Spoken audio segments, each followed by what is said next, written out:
from the Daily Trust News Center, this is the News Hour. On News Hour tonight, power supply restored after National Grid collapse. Acting Inspector General of Police warns people in possession of illegal firearms to surrender them or face the law. Bandits kill 4, abduct 18 in Sokoto village. And away from Nigeria, Libya buries thousands in mass graves after flood. Mayor says death toll could triple. Hello and welcome to Trust TV News Hour. I'm Amina Yuguda.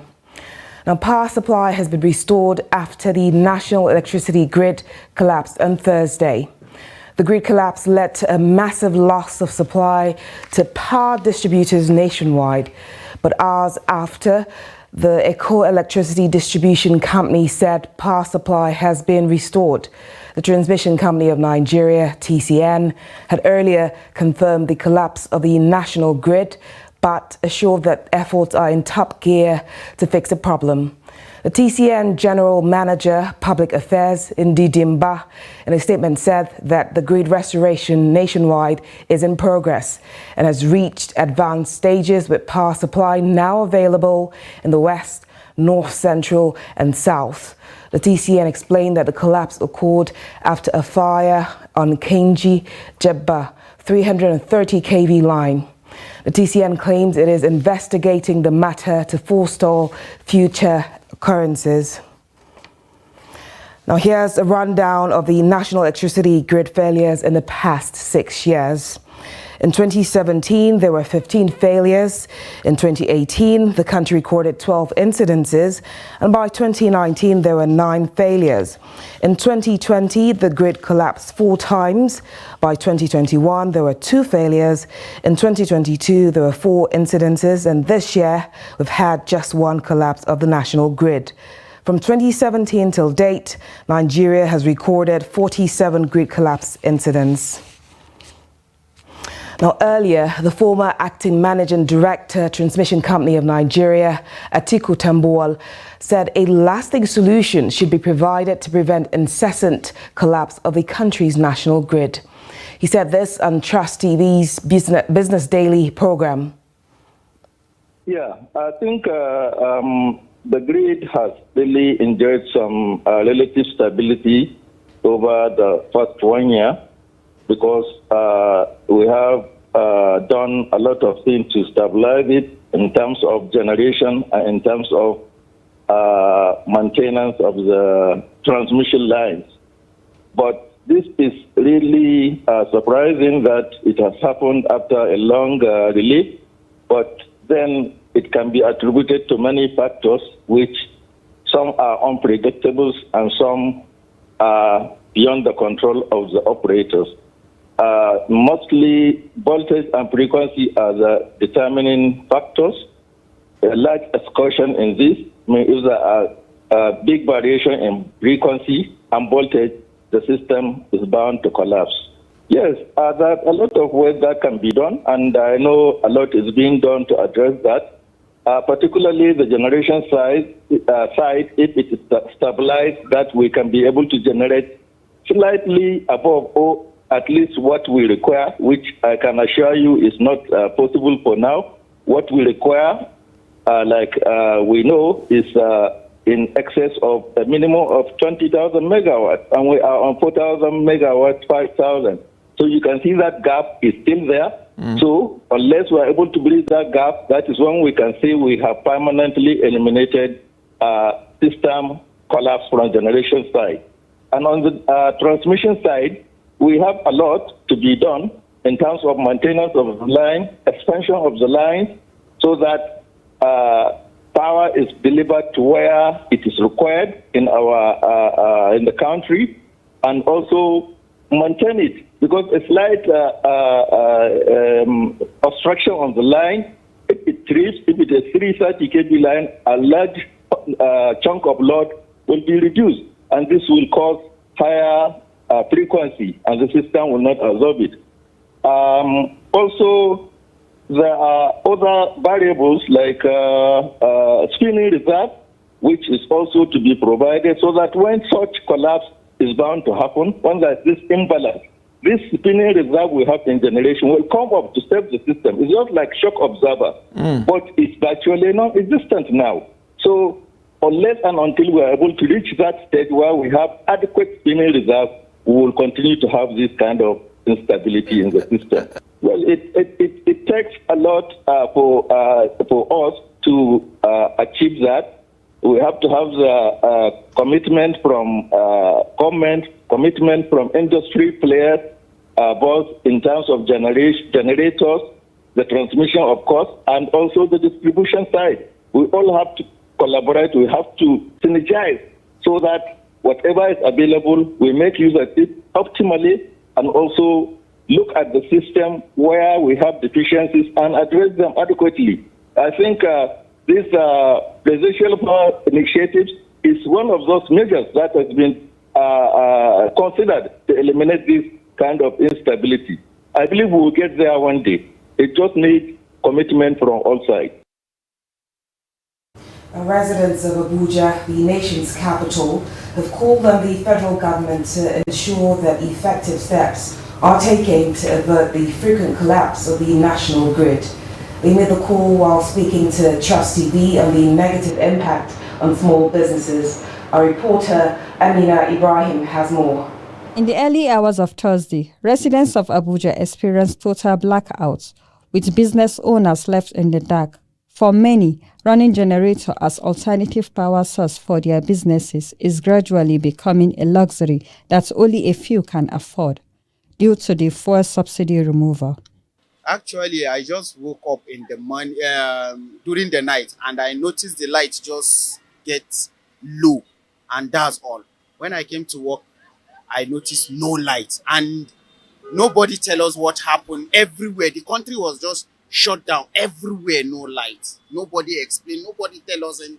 We don't even know what happened to the light. We just meet ourselves in this position that no light and everywhere. And you imagine we using generator on 800 naira per liter. This I pass my neighbor. That's what you can use. 800 naira per liter. How many liter will I buy a day? And I'm using meter. I subscribe my meter. I have card inside my meter, but I don't have access to the light. This just, we don't even know who we will ask now. Nobody is out there to explain to us. That's just how we find ourselves.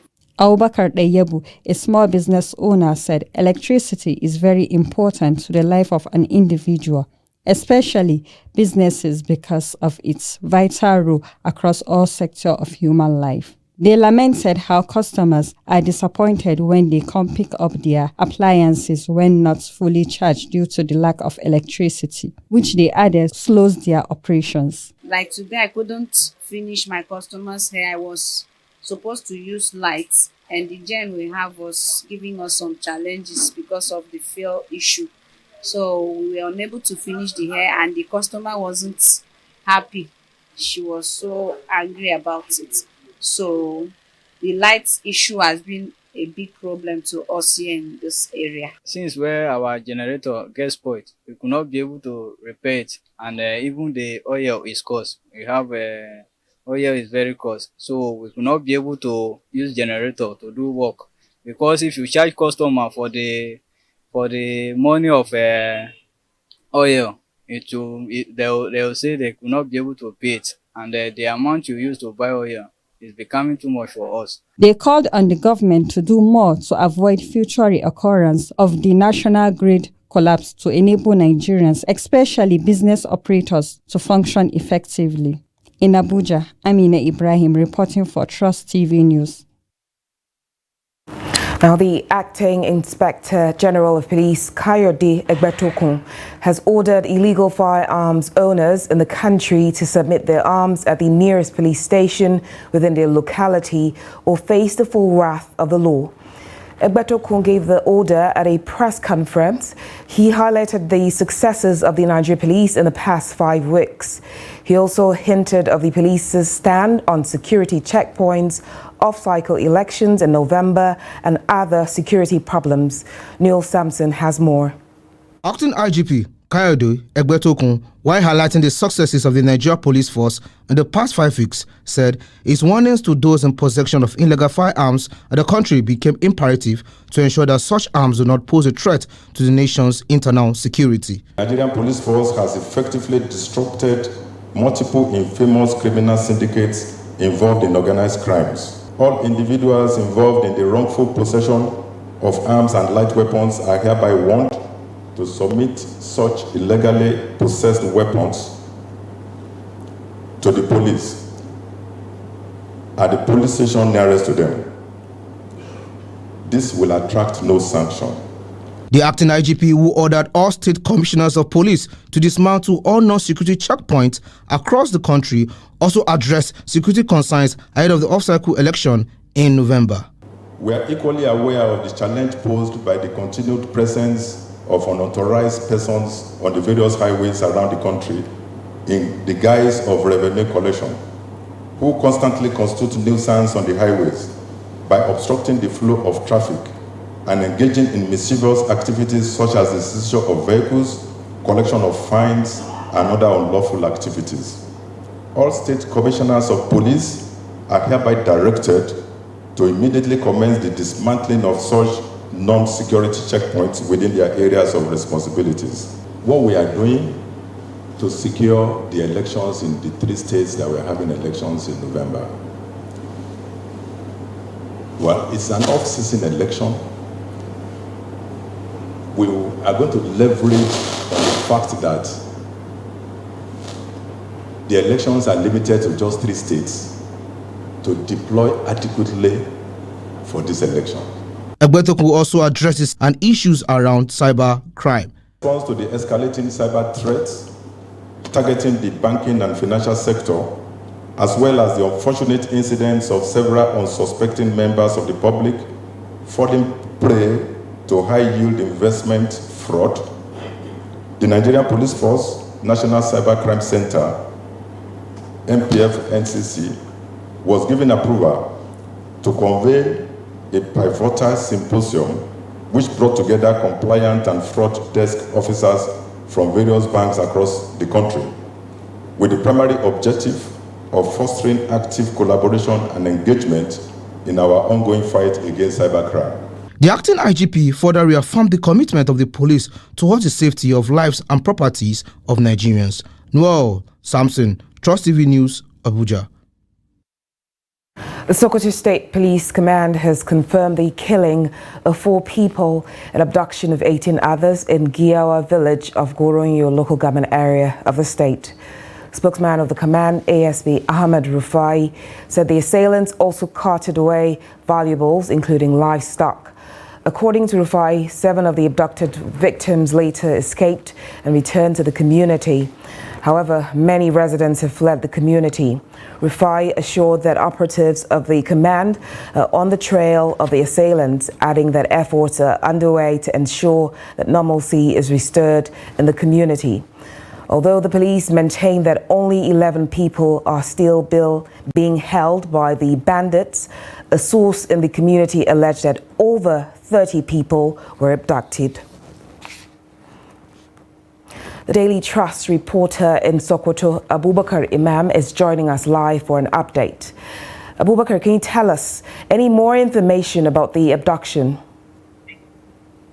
Yeah, just like you have mentioned, the attack occurred in the early hours of today, precisely around 3 a.m. when the villagers were fast asleep. 4 persons were killed while over 30 others abducted. But the spokesman of the Sokoto State Police Command, ASP Rufai Ahmad, confirmed only 18 abductees, out of which 7 had managed to escape. Goronyo is one of the 8 local government areas in the eastern part of Sokoto State that had been experiencing bandit attacks since 2016, despite frantic efforts by both the security agencies and the state government to address the menace. It will be recalled that in October 2021, bandits invaded Goronyo weekly market in a broad daylight operation and killed over 30 people.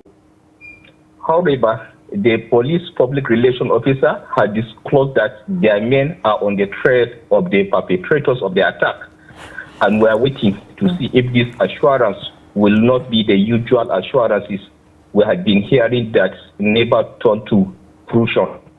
Okay, so Abubakar, can you, despite the police assurances, do you think people feel safe enough to return? Because given the precedence of, past history of violence in the community, do you think people feel safe enough to return?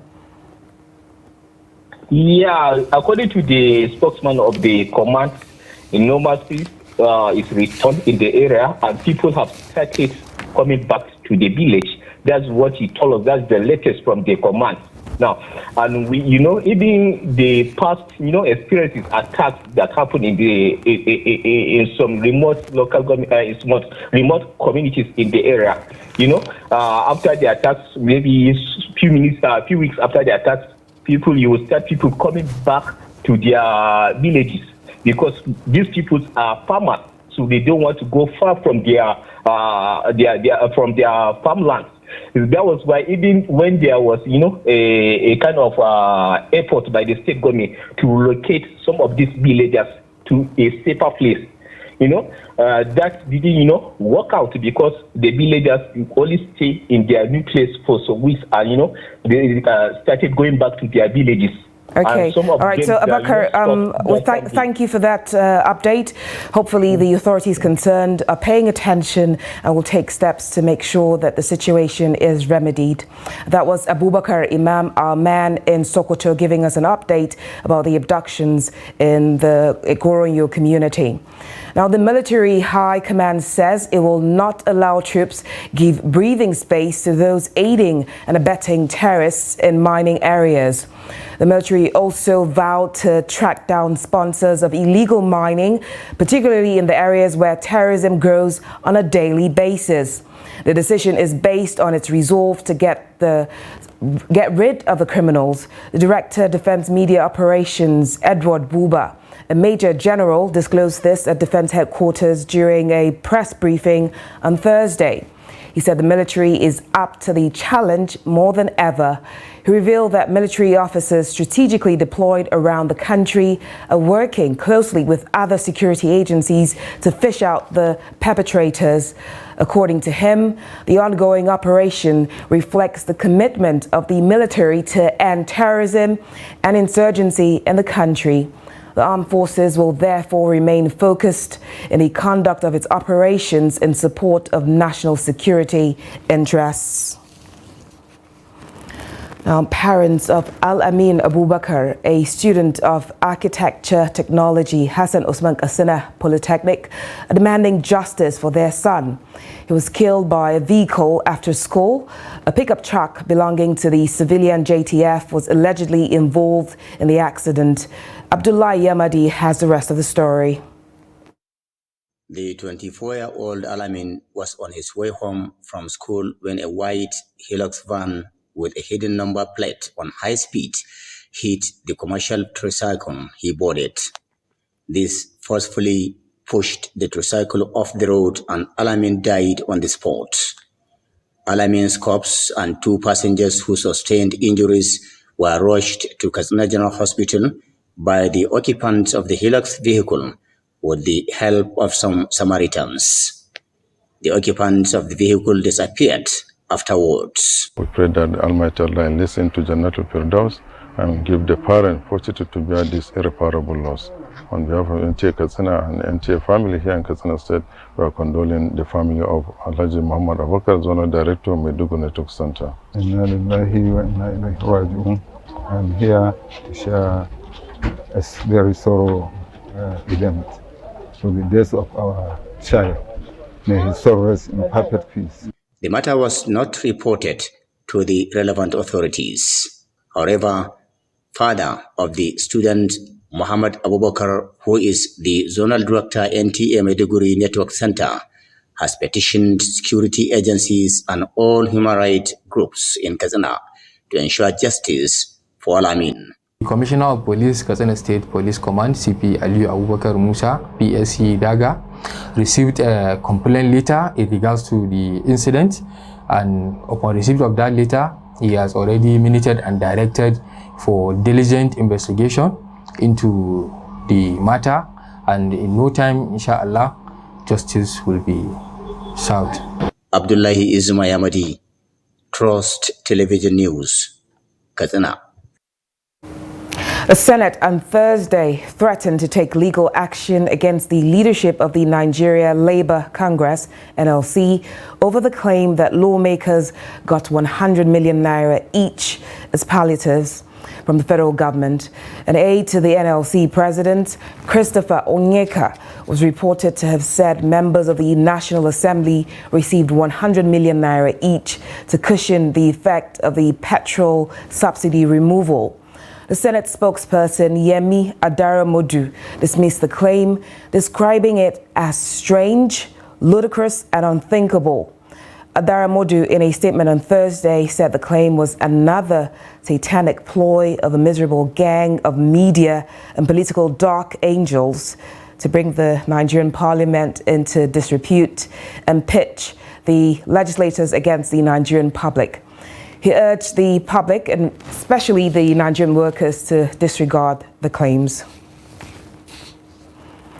Now, the Court of Appeal Abuja has set aside the judgment by the National and State House of Assembly Election Tribunal in Asaba, which declared Ndudi Elumelu of the People's Democratic Party as the winner of the last election for Aniocha Oshimili Federal Constituency of Delta State. In two judgments, the Appellate Court declared Ngozi Okoli of the Labour Party winner of the election. It faulted the tribunal for voiding Okoli's election and proceeded to dismiss the petition filed by Elumelu before the trial tribunal. The court agreed with counsel to the Labour Party, Mahmoud Magaji, that contrary to the findings of the tribunal, Okoli was duly nominated and sponsored by his party, and that he resigned his appointment as a senior special assistant to the Delta State government as required by the Constitution.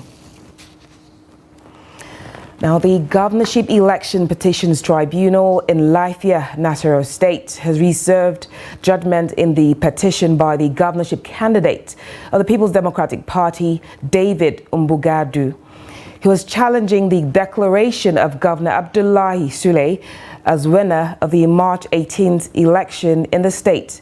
Mr. Umbugadu had shortly after the election petitioned the tribunal to declare him winner on the grounds that he scored the highest votes cast in the ballot. But in their final addresses, counsel to the Independent National Electoral Commission, that of Governor Abdullahi Sule, and their All Progressives Congress counterpart all asked the tribunal to strike out the petition for lack of merit. A chairman of the tribunal, Ezekiel Ajayi, after listening to the addressees from all councils, reserved judgment for a later date. You're watching Trust TV News. Coming up after the break. What to do with tons of solid waste? More news when we return. Please do stay with us. Sounds like you're disappointed with the current lot. We are outside, me and you. Regardless, we could have done better. That you don't have to sacrifice your conviction. We cannot settle for what is bad. I sacked a governor because of misappropriating 300,000 naira. The clamor by the NCSC was a unitary form of government. This doesn't go well with Savannah. So when we said we wanted self-government for Nigerian entities, so you count me out. What you call goal, aims and directives. But the issue of joining politics simply because you want to be given job or to be given contract. Removing the assumptions, the foundations of their theories, and at the end of it, each and every one of them seems to surprised. I was posted to Guachuku. My job was to go from community to community, educating the people how to improve themselves. Government will come to help you.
Welcome back. If you're just joining us, this is the News Hour on Trust TV.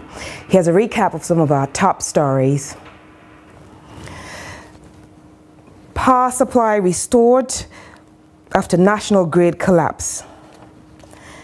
And Acting Inspector General of Police warns people in possession of illegal firearms to surrender them or face the law.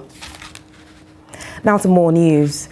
The Adamawa and Taraba State Commands of the Nigeria Customs Service intercepted smuggled goods worth over 19 million naira in the month of August.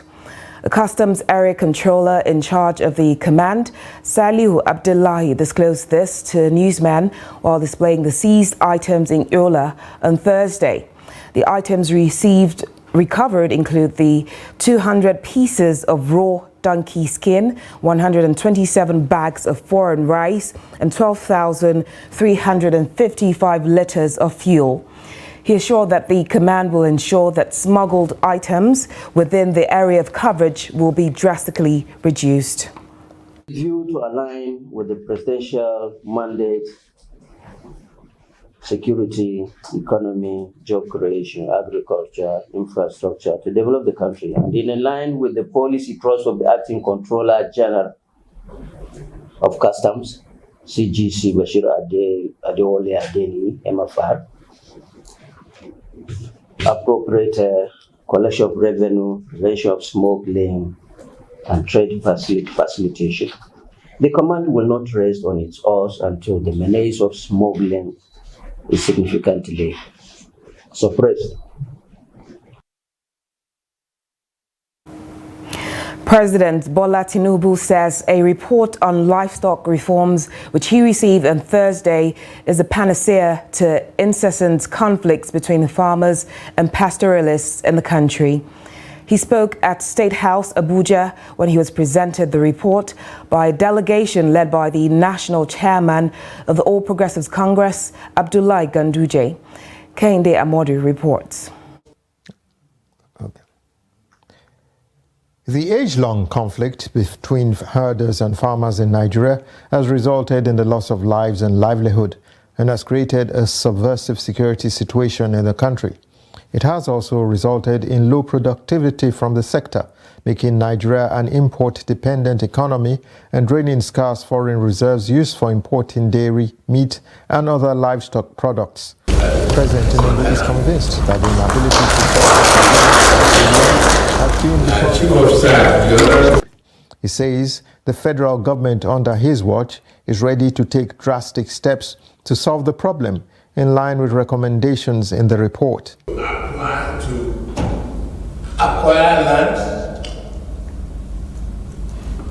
for ranches and livestock development. You pay for the land if you don't want to give us free, if you don't want to participate.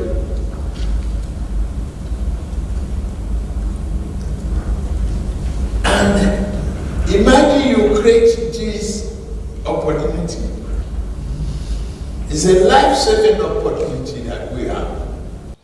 The APC national chairman says not all herdsmen are responsible for conflicts along grazing routes. Herdsmen from the northern part of this country moving to the central Nigeria, down to the southern part of Nigeria, creating problems along the routes. And the other is transhuman. Herdsmen coming from West Africa, down to northern part of Nigeria, down to the middle belt, down to the southern part of Nigeria, creating a lot of problems along the route. On the other hand, experts on the committee insist that the old herding customs must be reformed. Those who are into cattle business in the traditional format are also human beings. They need to be addressed. But the panacea is we need to migrate, transist from this migratory tendency to ranching, mini ranching that support system can address. The Livestock Reform Committee reviewed and analyzed varied experiences across the world to come up with practical recommendations for reforming the industry at all levels. There are clear strategies outlined devoid of any political, ethnic or religious biases. but strictly aimed at guiding federal, state, and local government administrations on how best to promote the industry, enhance the quality of lives of citizens, and promote peaceful coexistence and social harmony. From State House, Abuja, Kehinde Amodu, Trust TV News. Now, farmers in northern Nigeria are investing a lot to secure their farm produce against thieves as the harvest season approaches. To this end, they are employing local hunters to protect their farms. Ibrahim Ismail met Muhammadu Sani, a hunter who lives in the forest, to secure farms in Gombe State. His report. It is already dusk, and local hunter Muhammadu Sani tours some farms in the outskirts of the state capital, Gombe. Holding a hunting gun and a cutlass, the guard strategizes for the night duty to ensure farm produce are secured. Sani, who has been in the job for 15 years, is proud of his contributions in safeguarding farmers' hard-earned treasures. I feel happy to recover looted produce to the farmers. The thief will feel bad if someone looted his farm. This is inappropriate. If the looters are being punished, they will stop. The local guard, who shares experience of his encounters with farm looters, defies all obstacles involved as he remains determined to deliver results.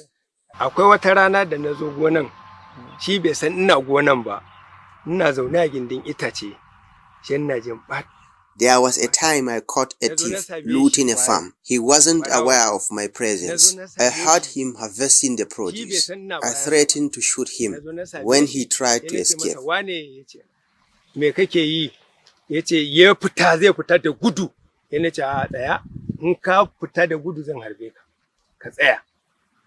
Farmers say local hunters like Muhammadu Sani play a significant role in safeguarding the fruits of their labor. Gaskiya ana barna don shi yasa ne ma yanzu in dai gonanka ta kai gona dole ka nemi masu maka gadi. Farms are being looted. One must watch his farm or engage a local guard to provide security. With the soaring food prices, even those who are close to you may tamper with your farm produce.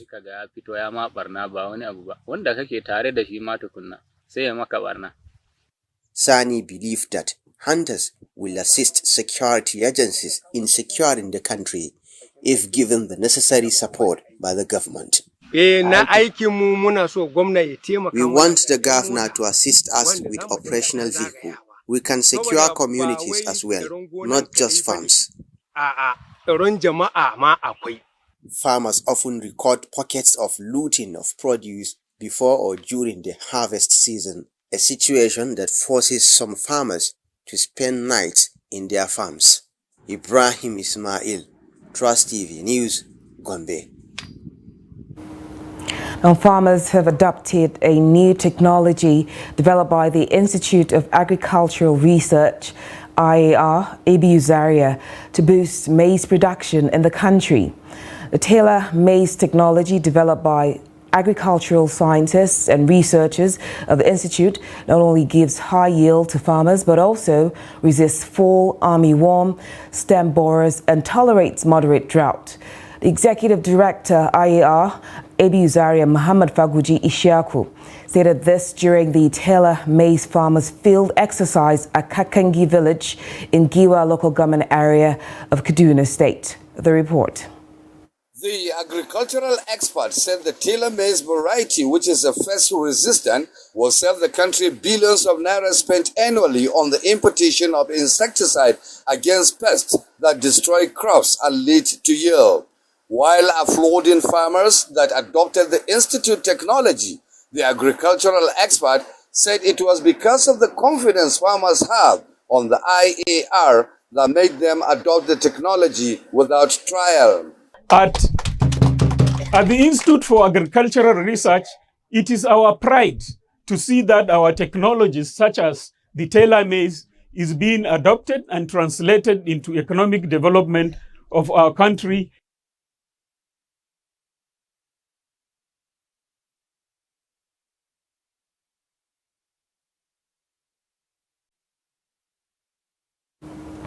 We do apologize for cutting off that report.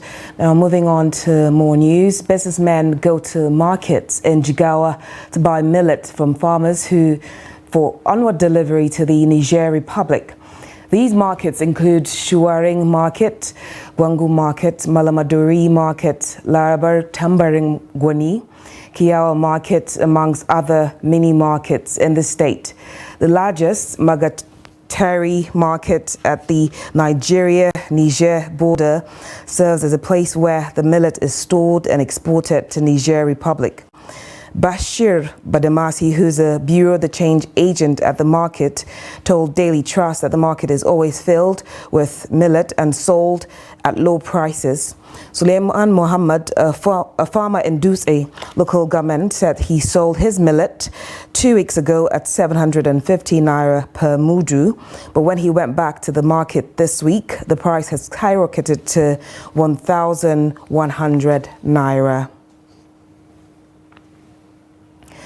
As most schools prepare to resume in Benue State next week Monday, there's apprehension amongst parents and guardians over the cost of children's education. The current economic situation has left many lamenting as they figure out how to cope with the rising cost of living. Jimmy Edzande reports.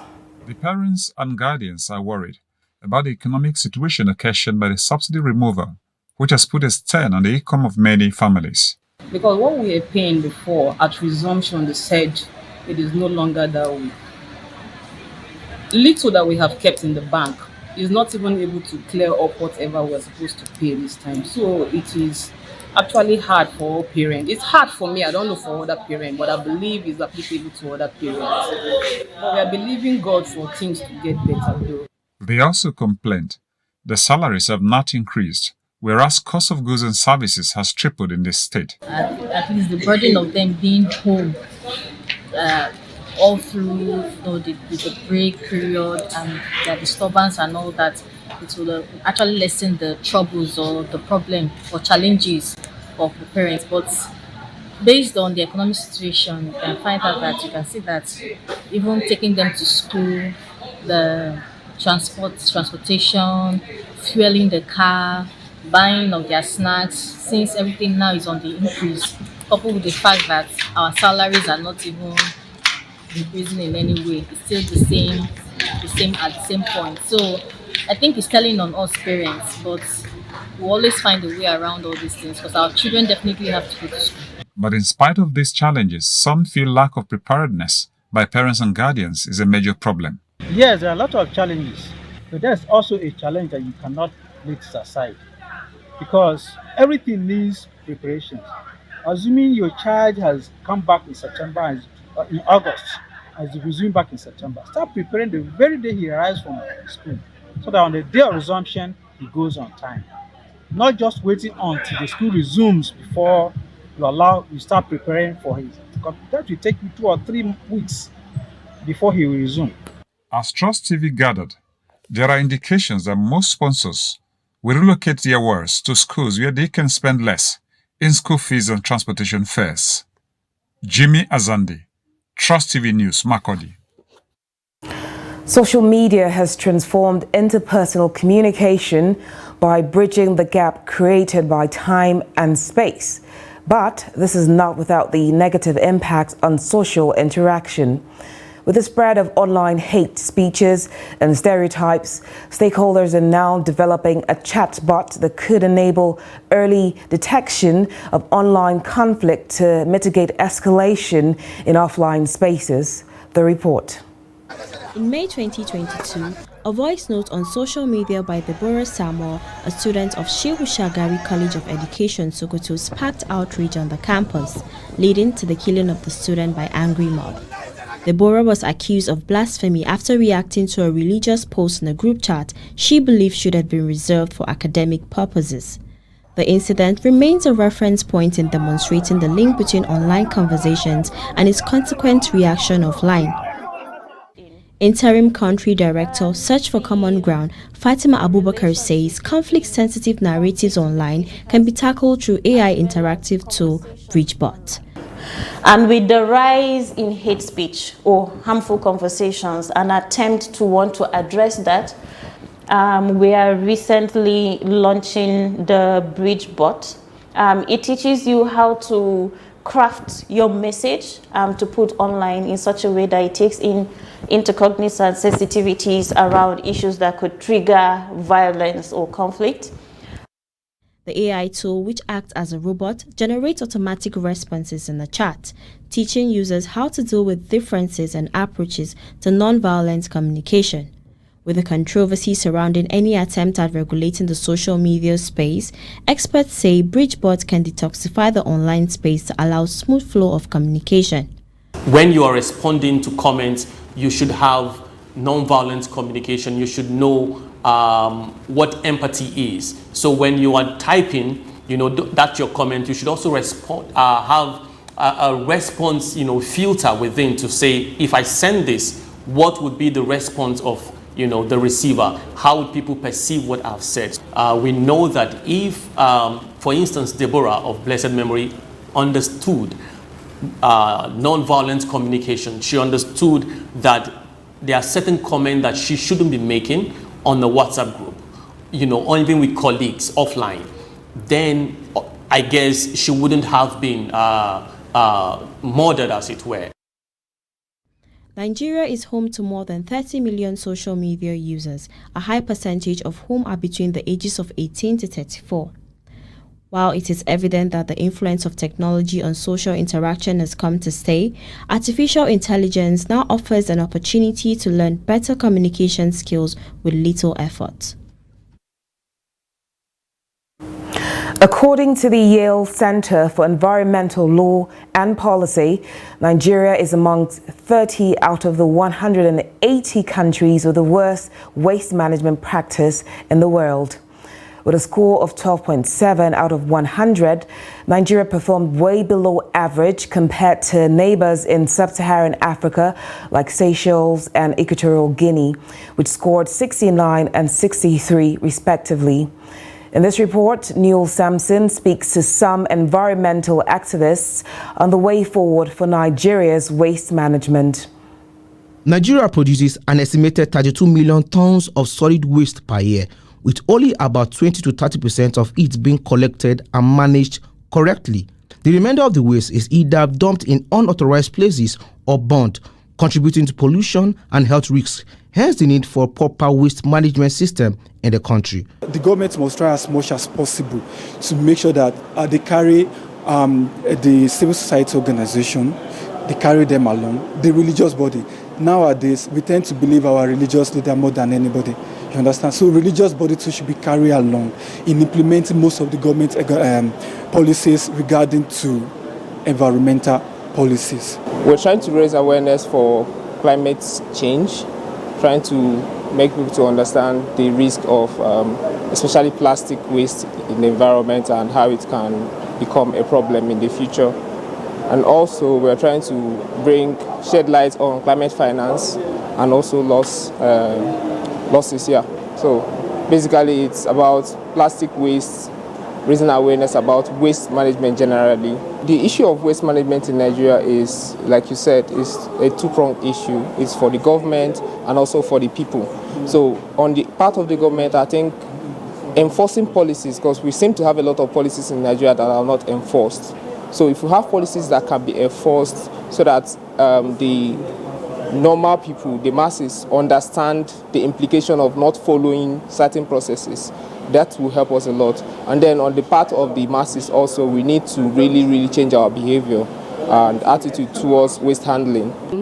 I would not like to repeat what others have said concerning the government, but my own part will be, why can't government partner with non-governmental organizations and other agencies that already have plans that are doing things towards this environmental sustainability? Government can actually partner with NGOs, and together we can come up with strategies to include the religious leaders, to include local community leaders, to include school organizations and every corporate firm, and we can now do it individually and now harmonize them as one. That way we can address so many subs and in which we still achieve the same common goal which is a sustainable environment. Effective waste management will protect biodiversity, natural resources, and human life.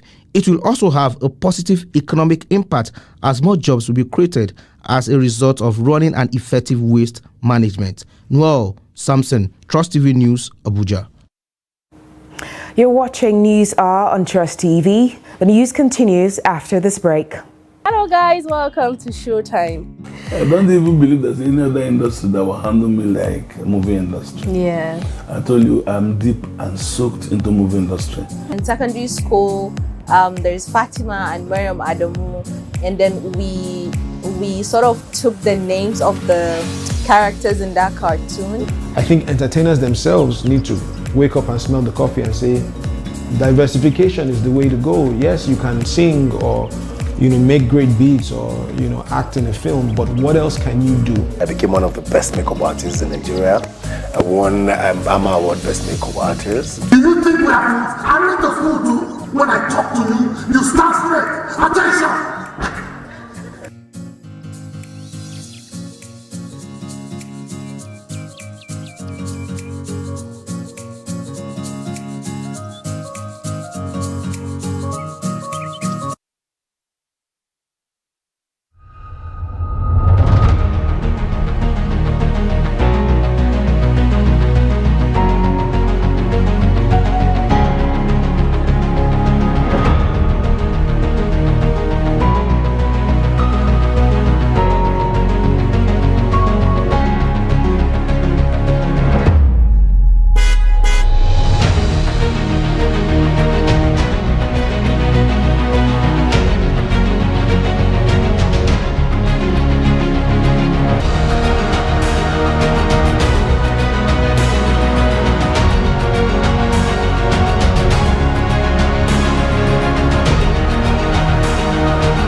Welcome back. President Bola Ahmed Tinubu has approved the appointment of Zach Adedeji as the new acting executive chairman of the Federal Inland Revenue Service, FIRS. Presidential spokesman Ajuri Ngelale announced this in a statement on Thursday. He said the president directed the erstwhile FIRS chairman, Muhammad Nami, to proceed on a 3-month pre-retirement leave as provisioned by the Public Service Rule, with immediate effect, leading to his eventual retirement from service on December 8th. Ngelale added that by these directives of the president, the new appointment takes immediate effect. Adedeji's appointment is in acting capacity for a 90-day period before his subsequent confirmation as a substantive executive chairman of the Federal Inland Revenue Service for a term of 4 years in the first instance. Prior to his appointment, Adedeji served as the special advisor to the president on revenue. He also served as Oyo State Commissioner of Finance and as the executive secretary and CEO of the National Sugar Development Council. Now let's join Chiamaka Nwafo for an update on business news.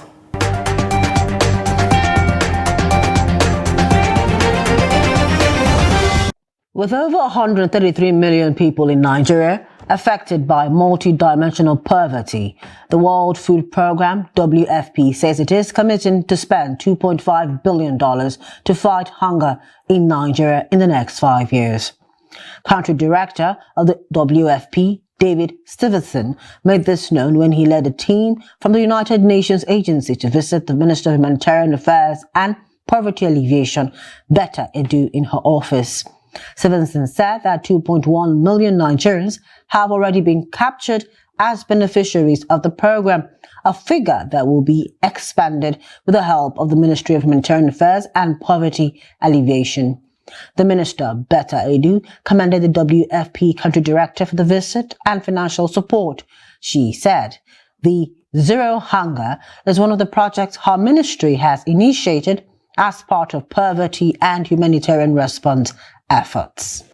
The Central Bank of Nigeria has said it will sanction international monetary transfer operators, IMTOs, for breaching of foreign exchange rate pricing. These sanctions listed by the CBN include being compelled to sell their proceeds to the Central Bank of Nigeria, suspension from operations, and loss of operating license. This was contained in a circular to all IMTOs signed by W.J. Kanya for the Director, Trade and Exchange Department of the CBN. The CBN said in the course of its routine checks, it was observed that some IMTOs were operating and acting in breach of the circular. Recall, on August 9, 2023, the CBN issued guidelines to the IMTOs on a circular enumerating terms and conditions including payment mode, pricing, and rate quote that must be complied with while providing international monetary transfer services. According to the new guidelines, the spread on buying and selling by BDC operators shall be within an allowable limit of negative 2.5% to plus 2.5% of the Nigerian foreign exchange market window with an average rate of the previous day. The world's collective debt has skyrocketed to $235 trillion, with the United States and China contributing a substantial 50% portion at $117.5 trillion cumulative. Data from the International Monetary Fund, IMF Global Debt Update, titled Global Debt is Returning in its Rising Trend, disclosed this. According to the report, in 1 year, from 2021 to 2022, the global debt load escalated by $200 billion, pushing it to a mind-boggling 238% of the world's gross domestic product. The figure stands 9 percentage points higher than the level recorded in 2019, signifying an alarming and concerning trend. However, the IMF's critical gaze falls on developed nations as the primary contributors to the ballooning global debt. The IMF's report also highlights the disconcerting surge in debt levels in low-income developing countries over the past 2 decades. And that's it on Business News. I am Chiamaka Mwafo.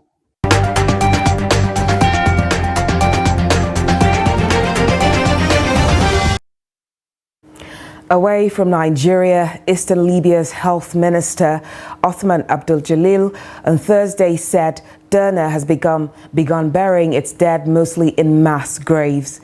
More than 3,000 bodies were buried by Thursday morning, the minister said, while another 2,000 were still being processed. He said most of the dead were buried in mass graves outside Derna, while others were transferred to nearby towns and cities.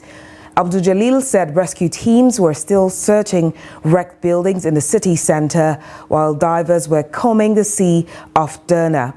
Untold numbers could be buried under drifts of mud and debris, including overturned cars and chunks of concrete that rise up to 13 feet high. Rescuers have struggled to bring in heavy equipment as the flood washed out or blocked roads leading to the area. Health authorities have put the death toll in Derna at 5,500 as of Thursday morning. The number of deaths is likely to climb as searches continue. We now join Adeni Ajisefe for an update on sports news.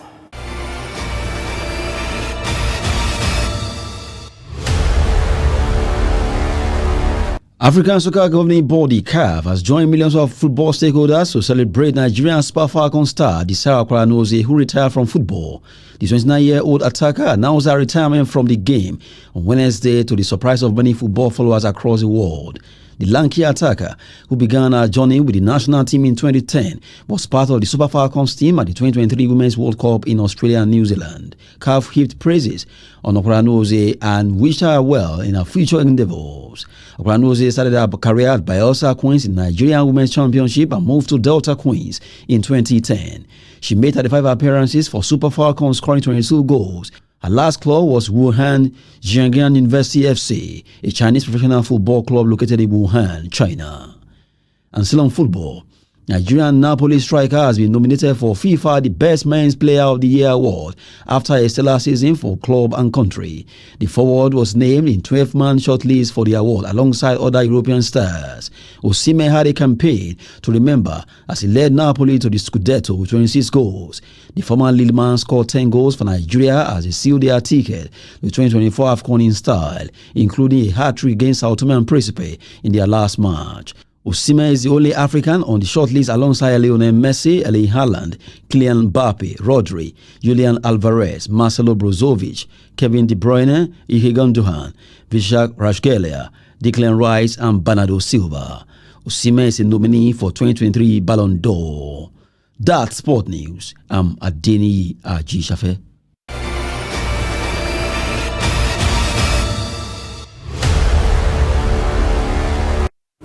And with that, we have come to the end of the News Hour on Trust TV. Do not forget to follow us across all our media platforms and join our YouTube live stream for more news, programs and documentary. I'm Amina Yuguda. Thank you for joining us.